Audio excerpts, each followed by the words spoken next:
আসসালামু আলাইকুম। হ্যালো সবাইকে, কেমন আছেন সবাই? আমি আছি আলহামদুলিল্লাহ, বাট ততটা ভালোও বলবো না, কারণ আমার ছেলেটা অসুস্থ, অনেক জ্বর। গতকালকে তার অনেক বেশি জ্বর ছিল, আজকে আল্লাহর রহমতে একটু কমে গেছে। তো দুপুরে রান্না করতে আসলাম। আমার খাওয়া দাওয়া আসলে আমার মন টন কিছুই ভালো না। আজকে আমি একদমই শর্টকাট রান্না বান্না করতেছি, যত তাড়াতাড়ি করা যায়। গতকালকে তো হচ্ছে আমি শুধু ডাল আর আলু ভর্তা করছি, আর গরুর মাংস রান্না করা ছিল অবশ্য।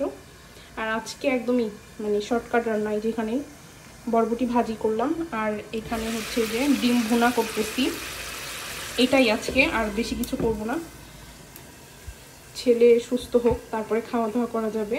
আমার ছেলেটা আল্লাহর রহমতে হওয়ার পর থেকে একদমই ভালো আছে, কখনই কিছু হয় না। এই প্রথম এত জ্বর। এমনিতে টিকা দিলে হয়তো একটু জ্বর টর হয়, আদারওয়াইজ হয় না। এই প্রথমে এই অবস্থা। সবাই প্লিজ দোয়া করবেন আমার ছেলের জন্য, আমার ছেলেটা যেন তাড়াতাড়ি সুস্থ হয়ে যায়। সবাই ভালো থাকবেন। আল্লাহ হাফেজ।